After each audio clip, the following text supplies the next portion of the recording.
Boa noite, tudo bem? Seja bem-vindo à nossa igreja, espero que você tenha uma boa experiência hoje à noite. Se é a sua primeira vez, sinta-se em casa, aqui tem espaço para todo mundo, seja você preto, branco, rico ou pobre, alguém ou ninguém, tem espaço aqui para todo mundo. Então sinta-se bem-vindo, sinta-se acolhido.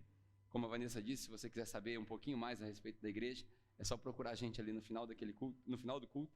Naquela salinha ali tem um lanchinho preparado especialmente para você, e aí a gente pode trocar uma ideia. Bom, hoje eu quero acelerar um pouco. Se você já faz parte da capela, você deve ter ouvido durante a semana ou durante uma mensagem que eu tenho 3 mensagens para pregar hoje. Então, eu podia até fazer como um amigo meu, certa vez ele foi numa igreja e falou assim: eu tenho 3 mensagens, uma sobre X, outra sobre Y, outra sobre Z, qual que vocês querem? Aí o pessoal, eu quero essa. Aí ele foi e pregou aquela lá.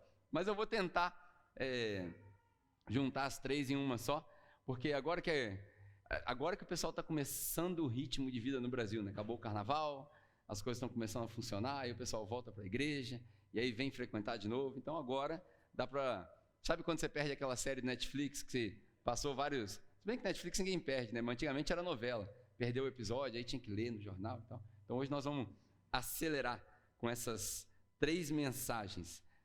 Na verdade, essa ideia veio na minha mente porque semana passada eu estava me recuperando de uma sinusite, e aí normalmente, quando você está gripado, sinusite, não é coronavírus não, tá gente? Pode ficar tranquilo, pode apertar minha mão lá no final, não é corona. Mas normalmente quando você está se recuperando, você não quer fazer as coisas que você faz normalmente, né? Exercício e tal, dá trabalho. E eu sou meio ao contrário. Quando eu estou com a minha sinusite, que ela ataca 2 vezes por ano, trocou de estação, ataca a minha sinusite. Aí eu faço mais ainda, que é para suar logo tudo de uma vez, para ter febre logo tudo de uma vez e acabar com a uruca de uma vezada só. E aí eu saí para fazer meu exercício e lembrei de uma expressão, que a gente vai passar por ela hoje, que é até bíblica, que é a expressão no pain, no gain. Quem aqui já ouviu essa expressão? No pain, no gain. Quem sabe o que significa continua com a mão levantada? Sem dor. Todo mundo, o pessoal fala inglês aqui, hein? Well done, well done. Só que é internacional. Bilíngue, fala português e inglês. Tem gente que é poliglota, né? Português, inglês, espanhol, língua dos anjos, por aí vai. O pessoal da Assembleia, então, fluente. Mas surgiu essa ideia na minha mente porque sem dor a gente não vê resultado. O que é, na verdade, uma frase bíblica. Eu vou passar por ela hoje e aí você vai entender de onde veio esse conceito. Na verdade, é uma parte da mensagem só de hoje. Eu usei esse título só para a gente chamar a atenção. Mas é por aí que a gente vai passar. E, na verdade, é uma continuação da mensagem da semana passada. Se você não viu a mensagem da semana passada, está lá no YouTube, só você entrar lá no nosso canal. E eu falei sobre o bezerro de ouro, né? Êxodos 32, e aí eu fiz uma ligação com Hebreus 12, e a gente leu os primeiros 2 versículos do 12º capítulo de Hebreus, né? Que a gente passou por ele na mensagem de ontem, como se fosse na mensagem de domingo passado, como se fosse a conclusão, né? Para que a gente possa...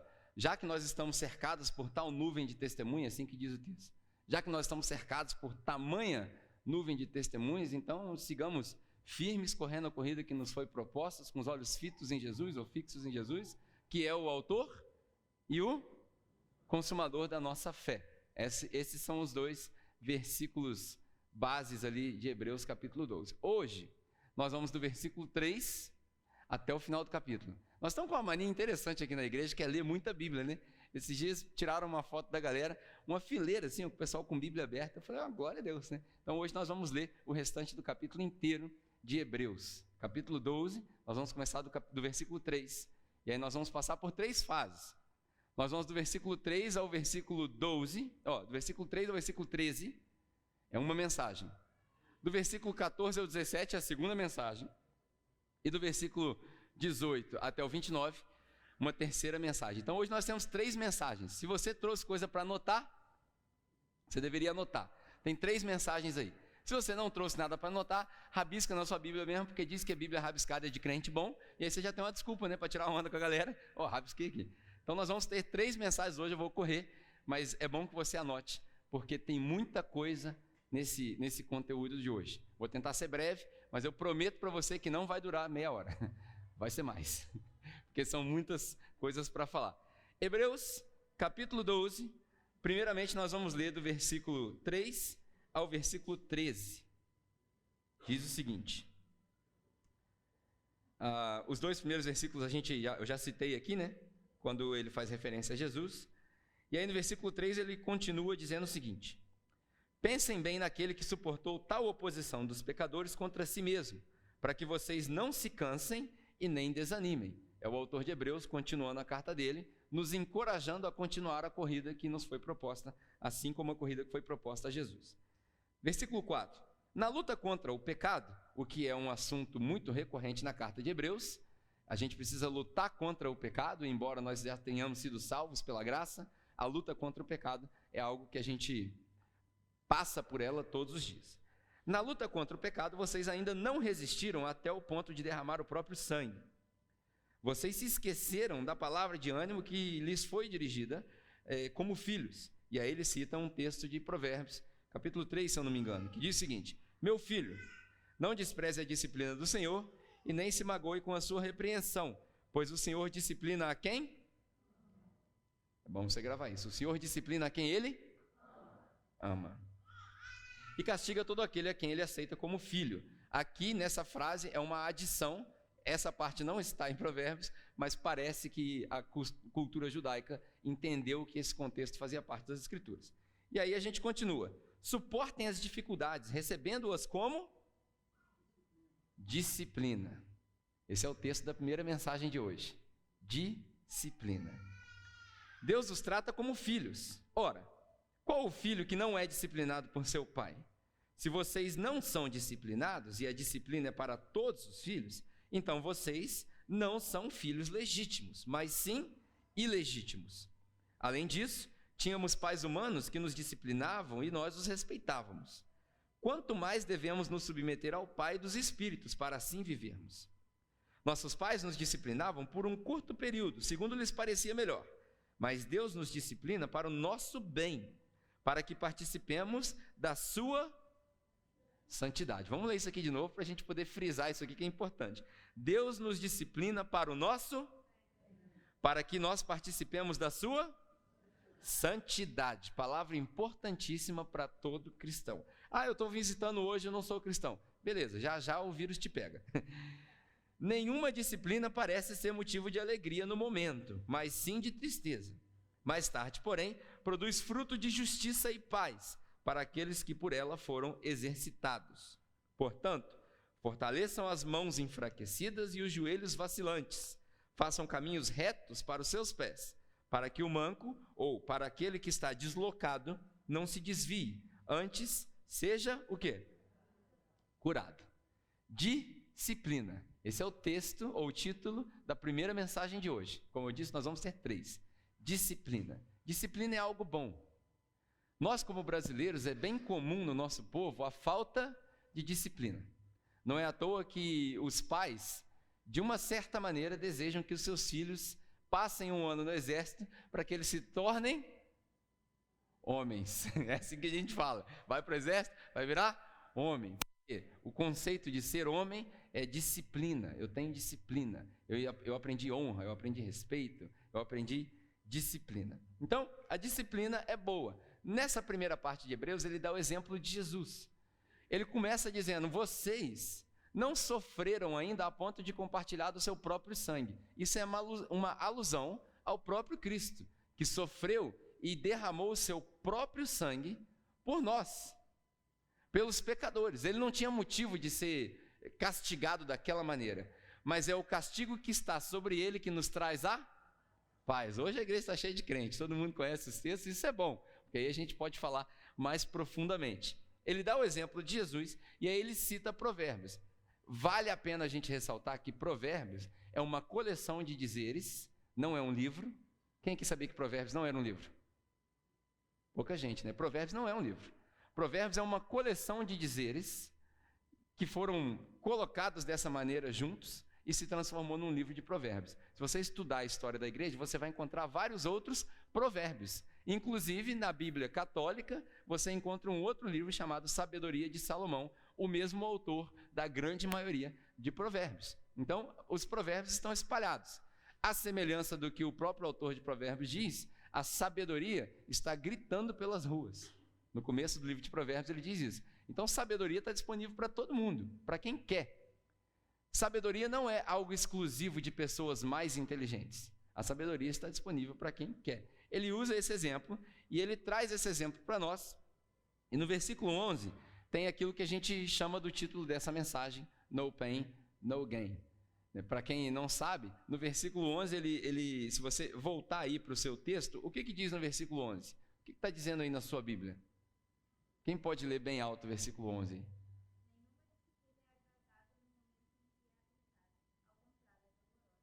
Ao contrário, ela é dolorosa, mas depois ela rende frutos de paz e justiça para aqueles que por ela foram exercitados. Olha que interessante, é daí, desse texto, que surgiu a expressão no pain, no gain. Você sabia disso? Quando alguém falar isso para você na rua, você fala, isso aí veio da Bíblia. Essa expressão, na verdade, tem várias conexões pequenas no idioma grego, mas existem duas palavras ali que a cultura dos gregos formulou esse conceito. É o hepaton e o hematon. Hematon lembra de hematoma, da dor. É daí que sai essa expressão, veio desse texto aí. A disciplina, ela parece ruim, ela gera tristeza, mas depois ela traz frutos de paz e justiça para aqueles que por ela foram exercitados. Eu vejo muita gente falando assim, será que Deus está me provando? Será que Deus está me testando? E aí a gente precisa lembrar que Deus não tenta ninguém. Quem tenta é o diabo. E às vezes as pessoas me perguntam assim, será que Deus está me castigando? E a palavra castigo, em português, ela gera um sentimento ruim, sim ou não? Ninguém é castigado por algo bom. Filho, você lavou a louça para o pai hoje, vou te dar uma palmada. Ninguém faz isso. Então a palavra castigo, ela traz algo de ruim na nossa mente. Mas ele dá um exemplo muito interessante que é bom, faz a gente pensar. Para quem tem filhos aqui, a gente precisa aprender a disciplinar as nossas crianças. Principalmente nos dias de hoje, as crianças estão crescendo sem saber lidar com a palavra não. Isso é muito comum hoje. A criança passa 5 horas no dispositivo eletrônico, tem criança com 10 anos de idade que tem um telefone. Isso é um absurdo por várias razões. Eu vejo crianças na escola da minha filha com um iPhone. O iPhone custa R$4.000. Qual pai dá um iPhone para uma criança? Isso é um absurdo. Na minha época, se alguém aparecesse com um brinquedo de R$4.000, aquela criança ela era osterizada. Era uma criança assim, esse cara é filho de uma pessoa muito rica, não pode encostar nele que ele quebra, de cerâmica. Porque ninguém dá um brinquedo de R$4.000 para uma criança. O que a criança vai fazer com um telefone de R$4.000? Jogar joguinho? Angry Birds? Não faz sentido, né? É melhor você deixar a criança correr na rua descalço, jogar bola descalço, chutar o chão, chutar o meio-fio, perder a unha. Isso aqui é brincadeira de criança. A gente precisa aprender a disciplinar as crianças para que elas sejam crianças. E aí o texto diz que nós tínhamos pais terrenos que nos disciplinavam para o nosso bem. Quanto mais a gente deve prestar atenção na disciplina de Deus. Então eu não acredito que Deus quer te castigar, embora essa é a palavra que ele use. E aí a gente tem que fazer uma viagem por idiomas para entender por que chegou como castigo para nós em português. Eu não vou fazer isso hoje, mas eu acredito que Deus quer sim disciplinar os seus filhos. Eu não acredito que o céu é formado de um monte de gente indisciplinada. Eu acredito que a experiência da salvação, a experiência de viver a vida cristã, passa por um ponto de disciplina. Tem hora para tudo. Afinal de contas, um dos textos mais famosos que a gente sabe é que há tempo para tudo debaixo do céu. Certo ou não? Há tempo para tudo. Então tem tempo para orar. Embora Paulo diga orar sem cessar, tem tempo para orar. Tem hora que você está trabalhando, você precisa trabalhar. Tem hora que você está cuidando da sua família, você precisa cuidar da sua família. Tem tempo para tudo. Isso é disciplina. O crente, o cristão, precisa aprender a se disciplinar para que ele possa usufruir daquilo que Deus quer. Porque o texto diz que ele disciplina quem ele ama, mas no final isso gera frutos de paz e justiça. E aí no final desse texto, logo no versículo 12 e 13, ele diz o seguinte: então levantemos as nossas mãos enfraquecidas, fortaleçamos os nossos joelhos, e aí ele usa essas 3 expressões, e é o que eu gostaria de ressaltar para nós. O que isso tem a ver com o texto que ele acabou de propor? Qual é a analogia que a gente pode tirar, se isso fosse uma mensagem rápida, qual é a analogia que a gente pode tirar? Primeiro, quando ele diz levante as nossas mãos, eu acho que ele está falando a respeito de louvor. Eu acho que ele está falando a respeito de uma adoração que vem genuinamente dentro do nosso coração. Eu acho que ele está falando do fato de que a gente precisa reclamar menos e adorar mais na nossa vida. Porque na nossa disciplina, nós não passamos pelo ponto de compartilhar o nosso próprio sangue, como ele diz. E tem muita gente que já começa a reclamar por perder o emprego. Eu fui mandado embora, começa a reclamar. Eu acredito que o autor de Hebreus está nos encorajando a adorar antes de reclamar. Eu perdi emprego, glória a Deus. Por quê? Porque ele tem algo preparado para mim. Melhor ou pior, eu não sei. Eu poderia ser um pregador da prosperidade aqui agora e dizer, Deus tem algo melhor preparado para você. Mas pode ser que ele tenha algo pior. Amém? Pode ser que ele tenha algo que pague menos. Pode ser que ele tenha um período para você por onde você não consegue nenhum trabalho. Para quê? Talvez para que você se aproxime mais dele. Esse é um evangelho puro, de verdade. Deus não necessariamente precisa te dar um trabalho melhor quando você perde o seu. E talvez Deus não esteja nem envolvido no fato de você ter perdido o seu trabalho. Talvez você tenha sido mandado embora porque você não era um bom funcionário. E aí vale a pena ressaltar o texto de Colossenses, se eu não me engano, que diz que a gente deve trabalhar para os nossos chefes como se eles fossem o próprio Deus. Então o cristão tem uma obrigação de servir bem. E talvez essa seja uma das razões pelas quais você esteja passando um período de desemprego. Eu não consigo um emprego. Talvez você esteja procurando uma única coisa específica e Deus não quer que você trabalhe com esse tipo de coisa. Ou talvez, por uma coincidência do destino, a área que você está procurando agora está em escassez. A gente precisa também parar de mistificar as coisas e achar que em tudo tem ou Deus ou o diabo. É sempre ou Deus ou o diabo. E aí a gente nunca assume a responsabilidade de nada. A gente também precisa lembrar que nós temos responsabilidade com a nossa própria vida. Então eu acredito que quando ele fala, levante as suas mãos, ele está falando a respeito de louvor. Quando ele fala, fortaleçamos os nossos joelhos, ele está falando a respeito de oração. Fato é que na vida dos cristãos, a maioria dos cristãos não ora. Eu não vou dizer nem que não ora como deveria orar, porque os discípulos que eram tão próximos de Jesus chegaram para Jesus e falaram assim, mestre, ensina-nos a orar porque nós não sabemos orar. E aí ele ensina para eles um modelo que infelizmente a gente passou a repetir como se fosse uma reza, que é o Pai Nosso, que na verdade é só um modelo, é só um exemplo, como qualquer outro exemplo. E aí a gente se apegou àquilo como um ritual, e não era isso que Jesus queria dizer. A maioria dos cristãos que eu conheço não ora. Não é que ora pouco, não ora. Uma semana inteirinha. Imagina, se você é casado, quem aqui é casado? Levanta a mão, só para eu ter uma ideia aqui. Quem é? A maioria de vocês é casado. Imagina você passar uma semana sem falar com a sua esposa. O que isso sinaliza? Alguma coisa está errada. E que você não vai ter diversão hoje à noite. Tem alguma coisa errada. Porque intimidade implica conversa. Ora, se nós somos a esposa do Cristo, como é que passa uma semana sem falar com Ele? Se você passa uma semana sem falar com Ele, provavelmente não haverá intimidade alguma. E aqui eu não estou querendo fazer nenhuma analogia exagerada para as pessoas pensarem besteira, mas se Cristo é o seu noivo, ou melhor, se Deus é o seu pai, que filho é esse que não fala com o pai?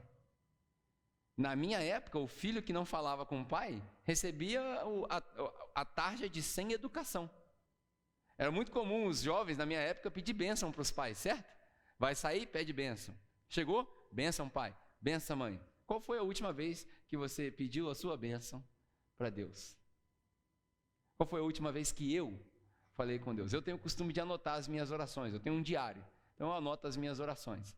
E aí, quando eu caio nesse pecado, porque eu também caio nesse pecado, eu estou incluído nesse grupo, eu vou lá no meu ritual matinal e aí eu vou colocar a data e eu vejo, caramba, passaram-se 6 dias.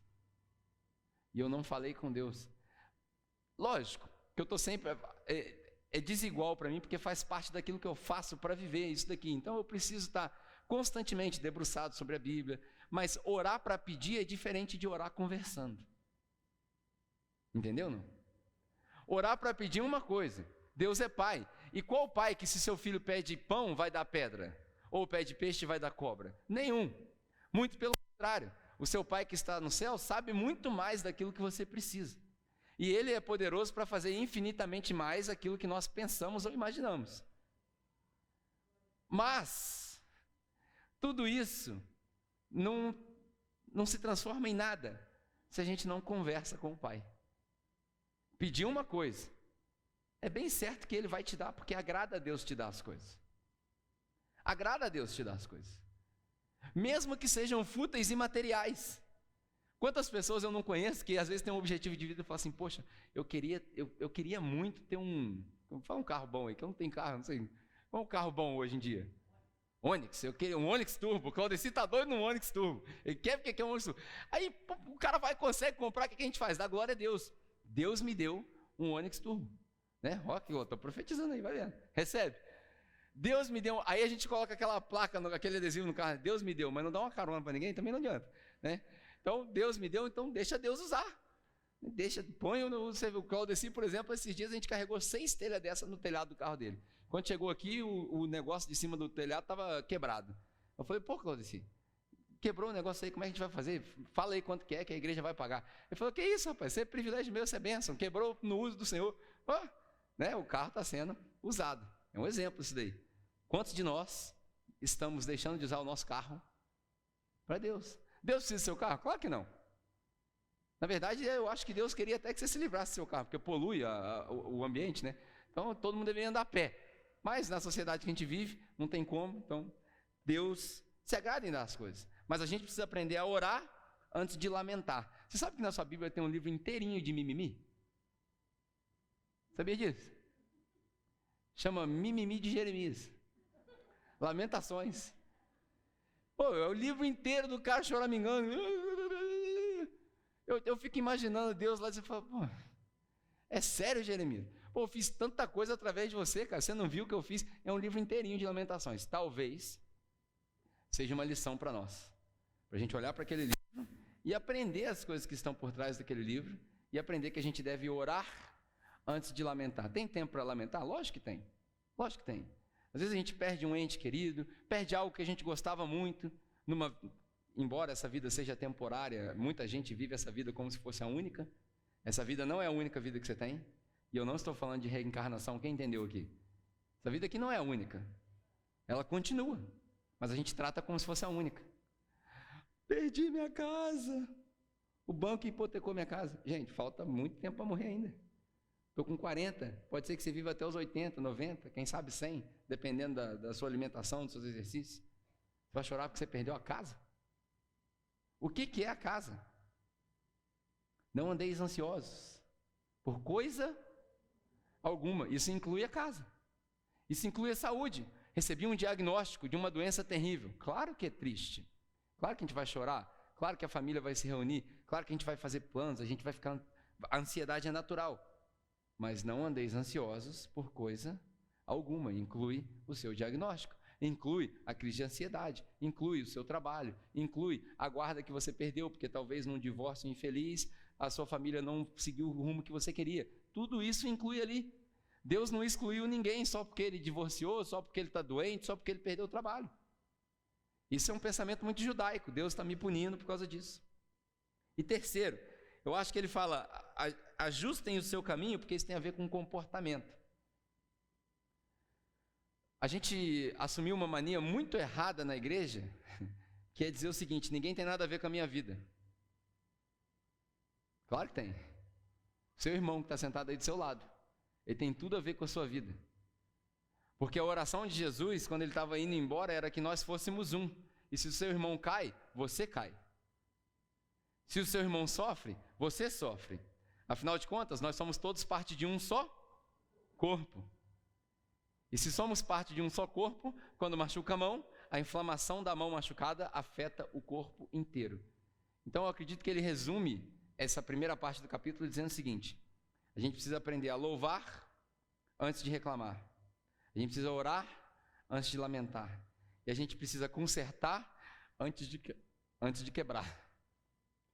Porque a analogia que ele usa é aquilo que está deslocado, como se fosse um membro do corpo, a gente precisa consertar para que ele não seja deslocado, mas seja curado. É a ideia de colocar a tala no braço que foi quebrado. Se você ficar mexendo, ele vai se deslocar de novo. Mas se você mantê-lo imobilizado, ele cura da maneira correta. Muitos irmãos precisam de uma puxadinha de orelha. Por quê? Porque machucou e está querendo mexer. Está brincando com o pecado. Tem um amigo meu que ele diz que a gente vive uma vida bem na beira do precipício. E a gente fica testando Deus. Quão longe eu consigo ir sem perder a minha salvação? Tem gente que ainda acredita nesse mito, né? Mas enfim. Quão longe eu consigo ir sem que eu queime? Quão perto eu consigo chegar do fogo sem queimar? E a gente brinca com o pecado o tempo todo. Tem muitos irmãos que precisam ser chamados a atenção. Para quê? Porque ele está deslocado. E o que está deslocado precisa ser curado. Deus nunca quis que o que está deslocado seja jogado fora. Deus não tem prazer na morte de ninguém. Deus não tem prazer no castigo de ninguém. O objetivo dele é sempre cura. É sempre restauração. Foi para isso que ele mandou o filho dele. O plano de redenção significa o plano de unir de volta aquilo que foi separado. Nós estávamos separados. Então Deus não mandou o filho dele no mundo para julgar o mundo. Ele mandou o filho dele no mundo para quê? Para salvar o mundo. Então o objetivo de Jesus não é julgar ninguém. O julgamento vai acontecer depois, em outra situação, em outra instância. O objetivo de Jesus é salvar o mundo. E salvar significa curar, trazer de volta, redimir, levar para perto dele, unir de volta, comprar de volta aquilo que tinha perdido valor. Tudo isso está resumido no significado da salvação. Concluindo essa primeira mensagem é o seguinte: tudo isso só funciona se a gente mantiver os nossos olhos fixos em Jesus. Que é como ele começa. Só tem como eu orar antes de reclamar. Só tem como eu adorar antes de lamentar. Só tem como eu consertar antes de quebrar se meus olhos estiverem fixos em Jesus. Se eu começar a olhar para o lado, eu bebo porque o irmão bebe. Vai os dois capotar na rua e fazer vergonha. Vai perder sua salvação por causa da sua bebida alcoólica? Eu acredito que não. Mas que você vai passar vergonha, vai. Porque é um negócio vergonhoso a pessoa te ver deitado no meio-fio. É um negócio vergonhoso o filho ver o pai bêbado. É um negócio vergonhoso o filho ter que ver a mãe se entregar a condições que não são ideais. A gente começou agora a Semana da Mulher. A mulher deveria viver uma vida de dignidade. É vergonhoso. E o trabalho da igreja é mostrar o caminho. O trabalho do cristão, o seu trabalho, o meu trabalho é mostrar o caminho. É por isso que a gente diz aqui que o nosso objetivo é sempre apontar para Jesus. Sempre. Nosso objetivo não é consertar ninguém. Eu não tenho como consertar ninguém. Eu cheguei na igreja, eu sou viciado em pornografia. Ora por mim. Não vai adiantar nada a minha oração. Porque eu não sou o seu intercessor. Eu não sou o seu sacerdote. No Antigo Testamento tinha um sacerdote que trazia um sacrifício para Deus para perdoar o seu pecado. Agora você lida com o seu pecado. Eu lido com o meu pecado. E nós lidamos com o nosso pecado juntos. Porque a minha oração por você não vai fazer nada. Nada. Se você tem conhecimento disso tudo, não tem por que eu orar. Você pode orar. Você pode chegar até Deus. Você pode falar com Ele. Porque o acesso foi aberto. O livro de Hebreus que nós estamos lendo, ele começa no primeiro capítulo dizendo que antigamente Deus falava conosco através de profetas. Hoje ele fala conosco através do Filho dele. E ao longo do livro de Hebreus, 2 ou 3 vezes você vê um encorajamento do autor dizendo: então, nos acheguemos ao trono dele com confiança. Que agora a gente não precisa mais ter medo de entrar no santo do santo e morrer. Ou agora está aberto, está liberado, é para todo mundo. É só entrar. É só falar com ele. Deus está o tempo, na verdade, agora acabou o templo, acabou o tabernáculo, acabou o santo dos santos está aí dentro de você. Está entendendo? Não? Você é o templo, você é o tabernáculo, você aí dentro é o santo dos santos, ele mora aí dentro. E aí o que a gente faz com o nosso pecado? A gente suja a casa de Deus. Entendeu? A gente vive sujando a casa de Deus.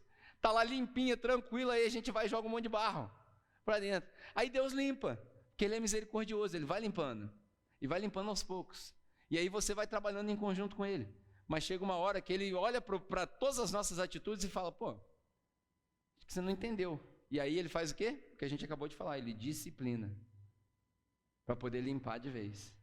Para a gente poder subir um nível. Vamos colocar assim, se fosse videogame, né? Passar de nível. Essa é a primeira mensagem. A segunda mensagem está entre os versículos 14 e o versículo 17. Abre sua Bíblia novamente aí, nós vamos ler do versículo 14 ao versículo 17. Que diz o seguinte, Hebreus 12, versículo 14 ao 17. Essa aqui, se a primeira mensagem é chamada de disciplina, essa segunda mensagem você pode dar o título do padrão da vida cristã. O padrão da vida cristã. Eu tenho a prepotência hoje de tentar te dizer, posso até dizer, ensinar, o padrão da vida cristã. Pô, você é bichão mesmo, hein? Você sabe? É só o que está escrito aqui. O padrão da vida cristã. Não estou dizendo para você que eu estou obedecendo todos esses padrões. Estou querendo dizer para você que todos nós precisamos seguir esses padrões. Beleza?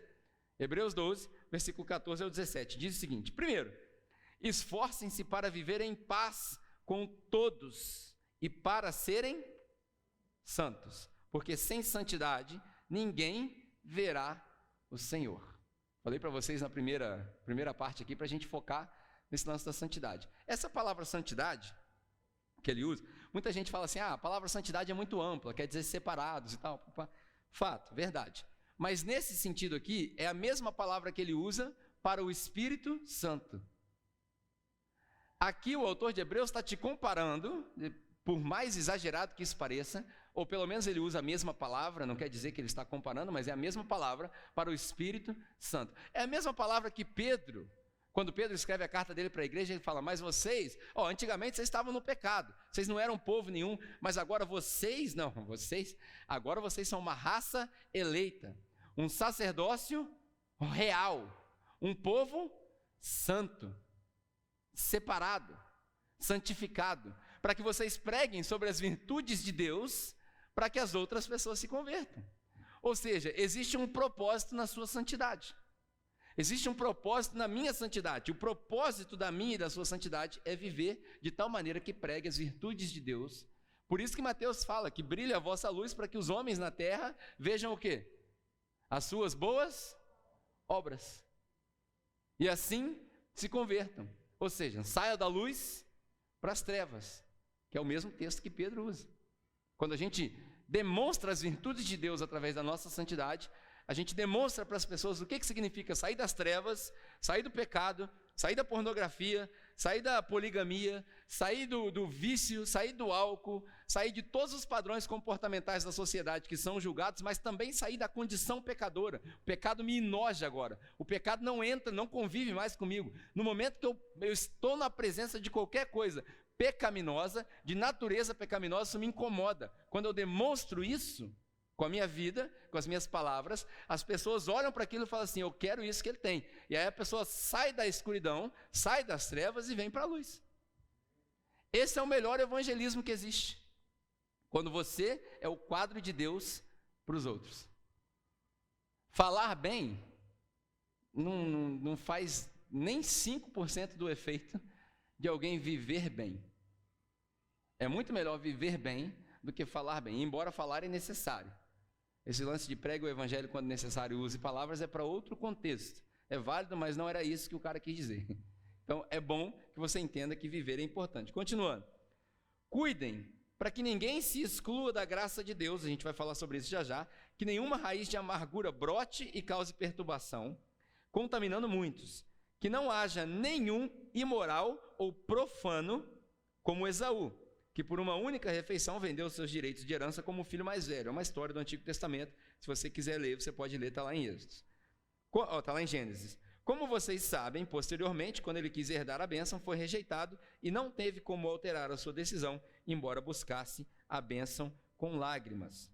Ou seja, ele se lamentou por ter feito, mas não conseguiu. Qual é o padrão da vida cristã?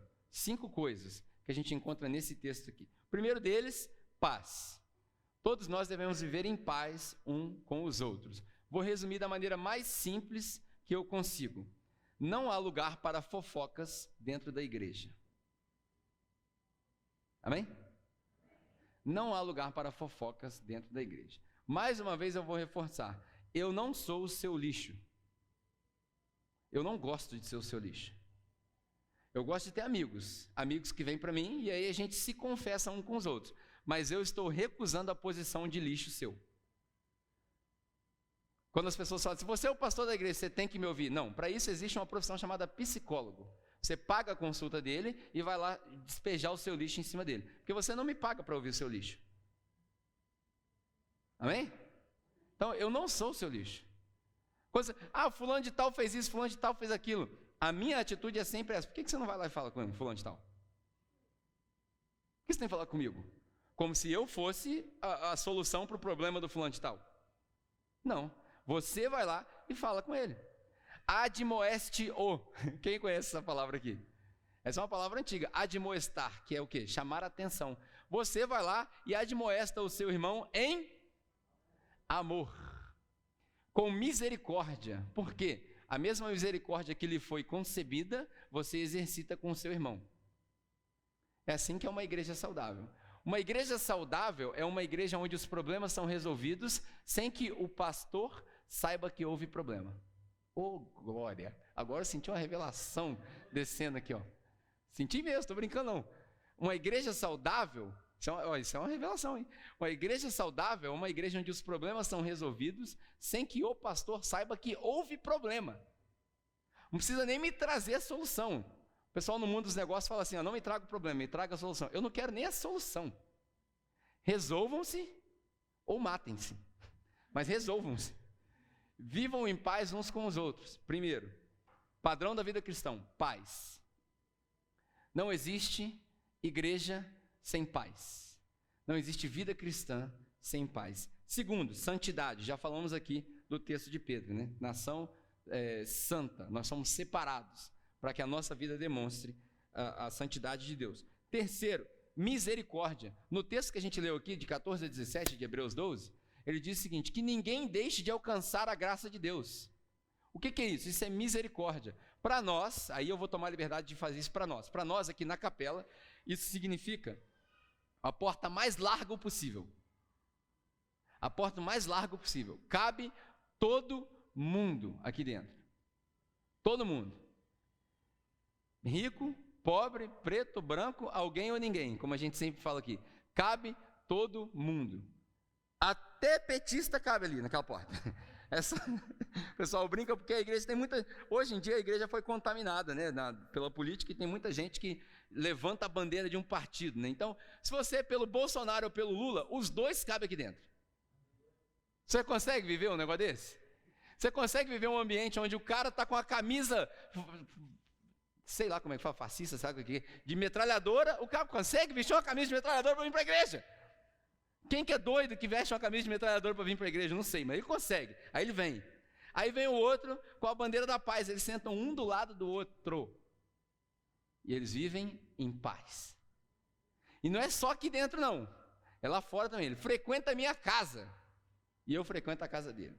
Isso é paz, misericórdia, isso é bom senso. A gente precisa ter bom senso. Por quê? Ele diz também que não haja nenhuma raiz que vai causar problemas no meio de vocês. A palavra que ele usa ali, na verdade, quando ele fala dessa raiz que vai brotar e criar problemas, é uma palavra que não haja desavenças graves no meio de vocês. Que também era usada para apostasia e idolatria. Que não haja idolatria no meio de vocês. Não é só idolatria de outros deuses, de outros ídolos, mas que vocês não se devotem a outras coisas que não seja Deus. E por último, ele fala que não haja nenhum imoral no meio de vocês. Eu acho que toda a mensagem eu falo isso daqui, mas vou falar de novo, que não haja nenhum imoral. A palavra é pornos, é da onde vem a palavra pornografia.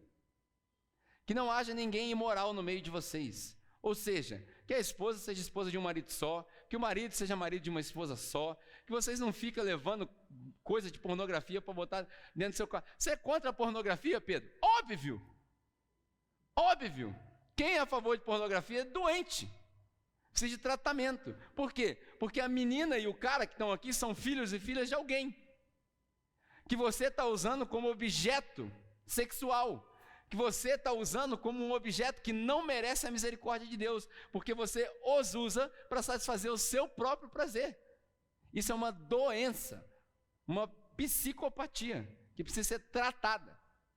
Que não haja nenhum imoral no meio de vocês. Você sabe o que é imoral? É as cantadinhas sem graça que um homem joga em cima das mulheres. Estamos na Semana das Mulheres, os times de futebol estão organizando meios seguros para as mulheres irem aos estádios torcer.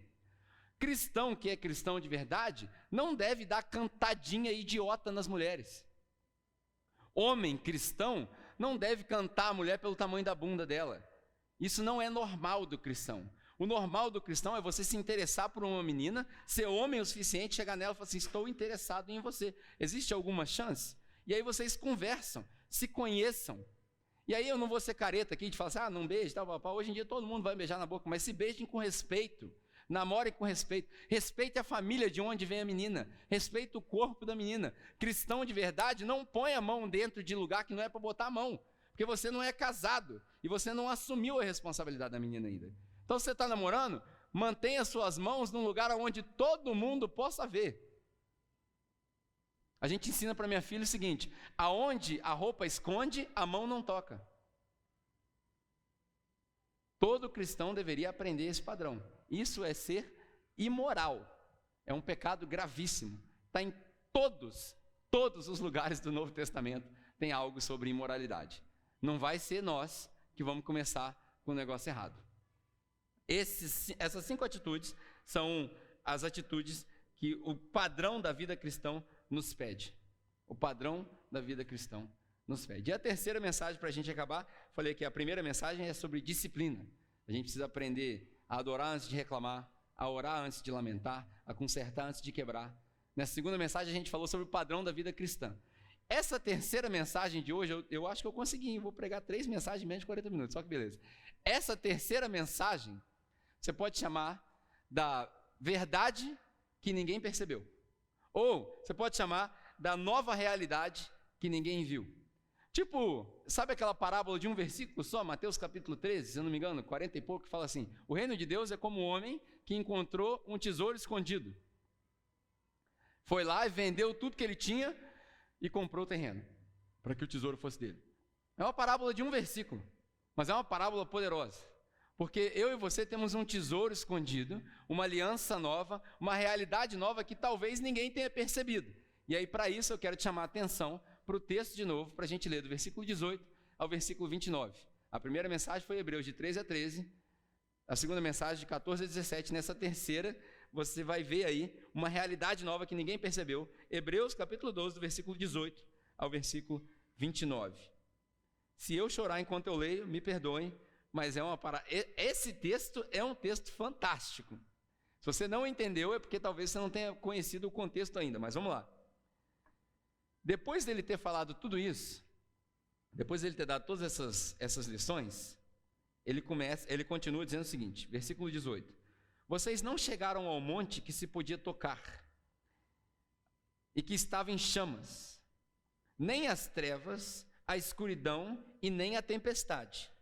Ao soar da trombeta e ao som das palavras tais que os ouvintes rogaram que nada mais lhes fosse dito, pois não podiam suportar o que lhes estava sendo ordenado. Até um animal, diz a palavra de Deus lá em Êxodo, se tocar no monte, deve ser apedrejado. O espetáculo era tão terrível que até Moisés disse, eu estou apavorado e trêmulo. Do que ele está falando aqui, você sabe? Quem sabe? Hã? Quem? Ninguém? EBD aí, galera. Cadê o pessoal da escola bíblica? Aqui ele está falando do Monte Sinai. Quando Deus virou para Moisés e falou assim, Moisés, sobe aí que eu vou dar o padrão agora. O padrão da vida cristã. Só que é o seguinte, na hora que você subir, traz ninguém. Porque eu já estou com raiva do povo lá embaixo. A gente viu isso na semana passada. Êxodo 32. Estou com raiva do povo lá embaixo, eu vou matar todo mundo. Aí Moisés fala assim, não, faz isso não. O que o povo vai pensar se é matar todo mundo? É o seu povo. Aí rola aquele diálogo, que foi até engraçado. Você pode voltar na mensagem da semana passada, está em Êxodo 32. Nesse cenário, Deus falou, sobe só Moisés, não sobe mais ninguém. Moisés, você também não vai me ver. Eu vou te colocar no meio de uma fenda e eu vou passar só. Você vai ver só o... Já é o suficiente para você. Nesse cenário, a nuvem cobriu a montanha, que ninguém viu o topo da montanha. Trovões e as coisas aconteciam, um barulho assustador e o povo lá embaixo de sacanagem. Porque quando ele desceu, estava o bezerro de ouro lá. Mas no começo era apavorante, por quê? Deus tinha dado uma ordem para Moisés, ninguém chega nem perto, porque se animal tocar no beiral da montanha, vai morrer. Porque a minha santidade é muito forte. E aí o autor de Hebreus está falando assim, vocês não vieram para essa montanha aqui. O acordo que Jesus fez com vocês nessa nova aliança não é essa daí. Essa aliança aí passou. Essa aliança aí era terrível. Nem Moisés, que tinha intimidade com Deus, conseguia ficar à vontade na presença de Deus. E aí ele continua, não foi essa aliança. Vocês chegaram, glória, vocês chegaram aonde? Ao Monte Sião. Isso é uma profecia que Jesus, o Monte Sião, uma região perto de onde Jesus passou, né? Vocês chegaram ao Monte Sião, a Jerusalém celestial, a cidade do Deus vivo. Basta ler Apocalipse, você vai ver uma cidade que não precisa nem de sol, porque a glória de Deus irradia o lugar. Uma cidade que tem um rio que passa, faz uma analogia ao rio de Ezequiel, que o rio traz vida, e por onde ele passa, as margens dos rios crescem árvores, que da onde a gente colhe fruto, ninguém mais fica doente. É essa cidade para a qual nós fomos chamados. Já dizia Agostinho, é a cidade de Deus. As pessoas falham em perceber que a cidade de Deus está aqui.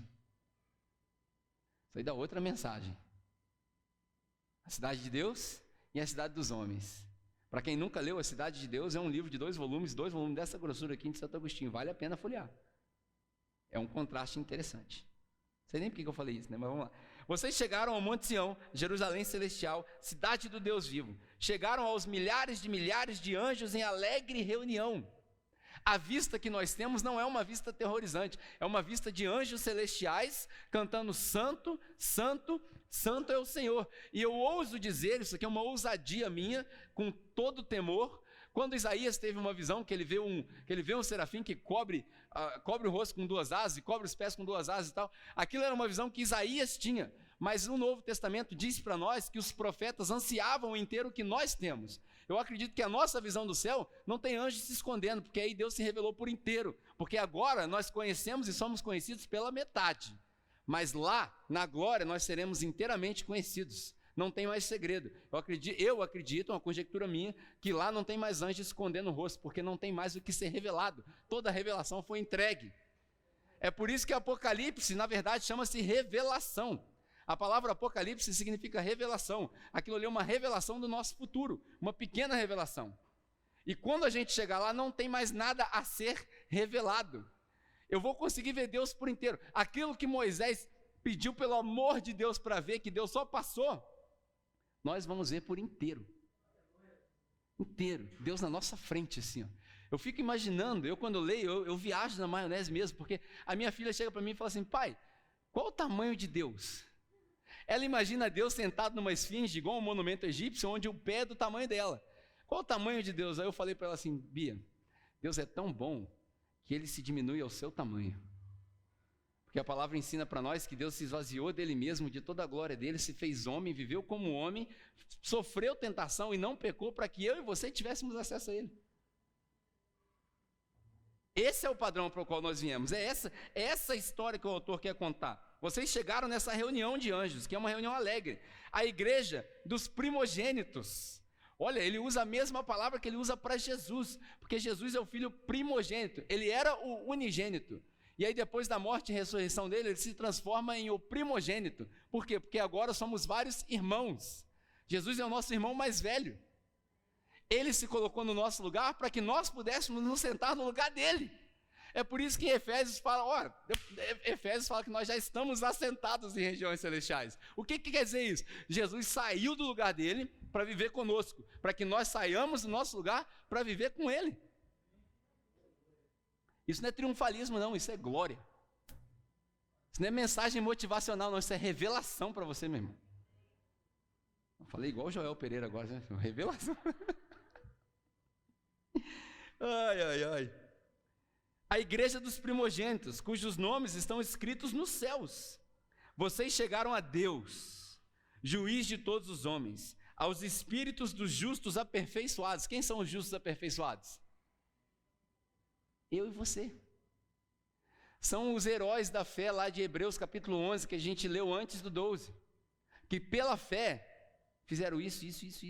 São esses espíritos aperfeiçoados, tem nada a ver com kardecismo, isso não, tá, gente? São esses espíritos que foram aperfeiçoados pela disciplina que ele citou logo no começo, que passaram por essa disciplina, que a gente imagina uma vida só de glória, mas são os espíritos dos irmãos que foram cerrados ao meio, que foram crucificados de cabeça para baixo, que foram queimados por amor à Bíblia, que esconderam Bíblia, que traficaram Bíblia, que evangelizaram onde não podia evangelizar. São esses espíritos, os nossos heróis.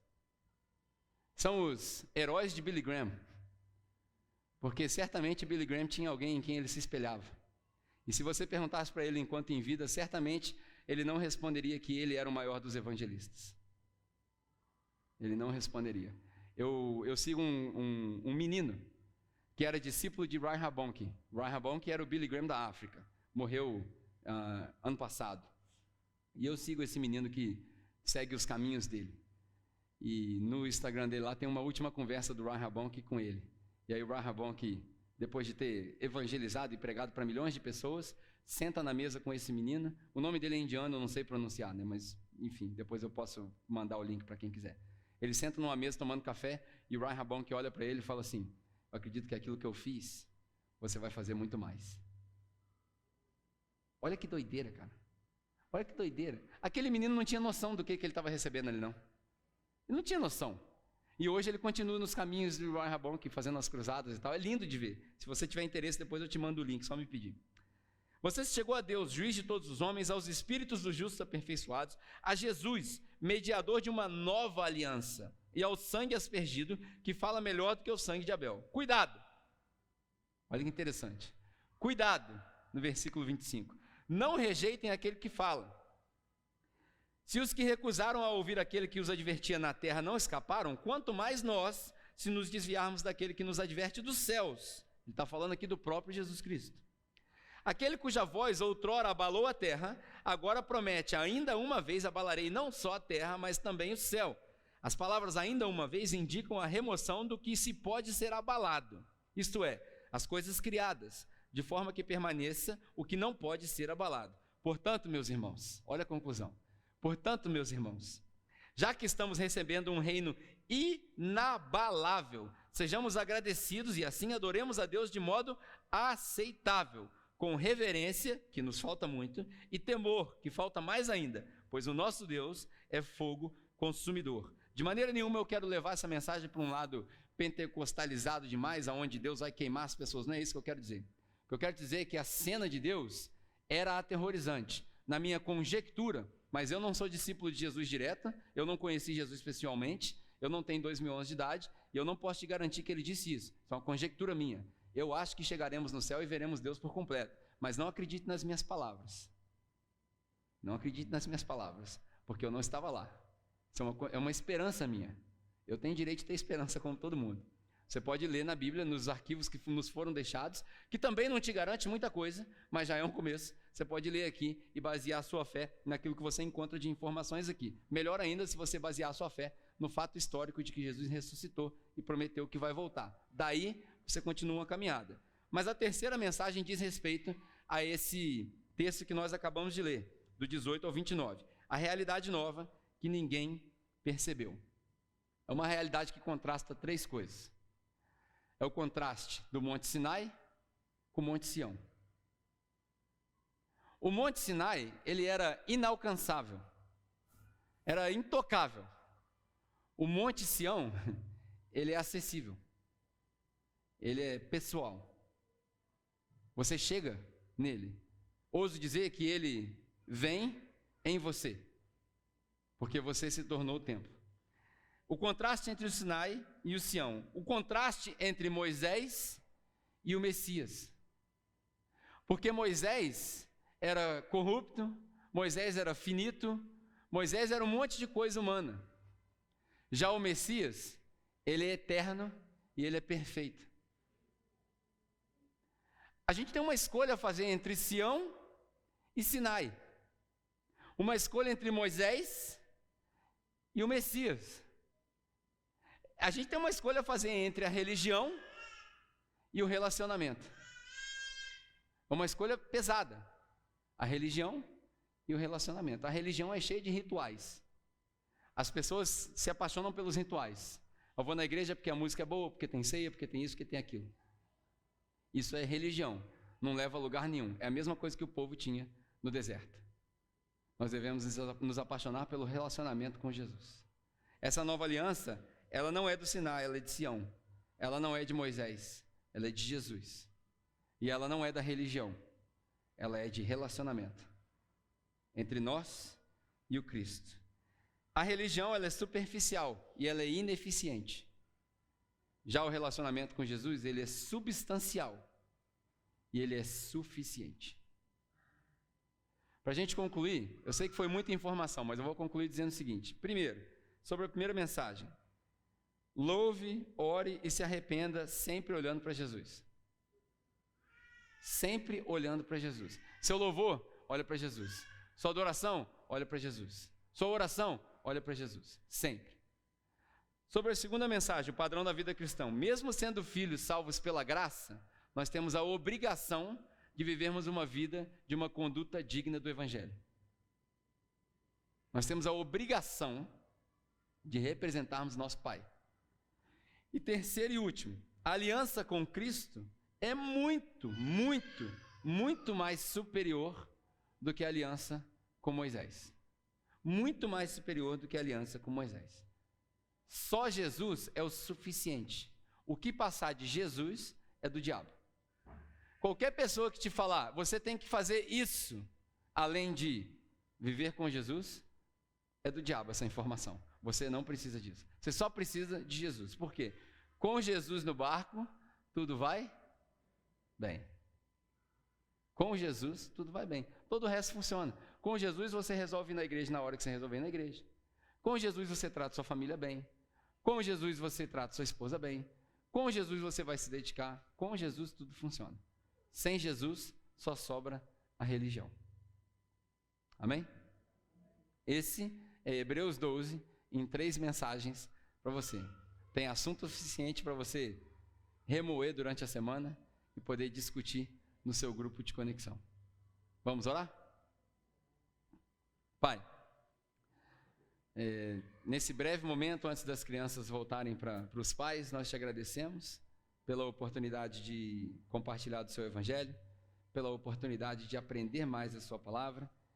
E a minha oração é que essas palavras sejam palavras vivas, que alcancem o objetivo para o qual elas foram pregadas, e que o Senhor cubra essas palavras com o seu Espírito, para que, se algo que eu falei não esteja correto, seja corrigido enquanto nós ainda processamos na nossa mente e no nosso coração. Que o Senhor possa nos ajudar, porque como essa segunda canção que nós cantamos hoje diz, sem o Senhor nós não podemos fazer nada. Como o discípulo de Jesus, João, disse, sem Jesus nós não podemos nada. Então, Pai, que nós possamos viver uma semana processando essa mensagem, remoendo essa mensagem, colocando em prática os padrões da vida cristã, de paz, santidade, misericórdia, de pureza, de não nos envolvermos com o pecado que nos atrapalha, que nós aprendamos a ter disciplina e que, acima de tudo, nós possamos nos lembrar que a aliança com Jesus é melhor do que qualquer aliança que o Senhor pudesse ter feito com o seu povo. Nós somos gratos porque o Senhor nos chamou e te agradecemos, ó Pai, porque nós podemos compartilhar dessa realidade. Se há no nosso meio alguém que ainda não conhece ou não tem um relacionamento vivo com o Senhor, que essa mensagem seja um instrumento para que eles possam se converter de fato e se achegarem para mais perto e caminharem com o Senhor. Pai, nós te pedimos que o Senhor mais uma vez perdoe os nossos pecados, as nossas falhas, nossas transgressões, e que o Senhor nos ajude a sermos purificados, a vivermos em santidade durante essa semana, para que nós tenhamos um bom testemunho quando nos encontrarmos de novo no nosso encontro de igrejas que acontece aqui no domingo. Abençoa, Pai, cada grupo de conexão que se chama de igreja, cada pessoa que facilita as discussões, cada voluntário e cada visitante que nós tivemos hoje. Que essa semana seja uma semana repleta de oportunidades de testificarmos da sua misericórdia para conosco. Em nome de Jesus. Amém.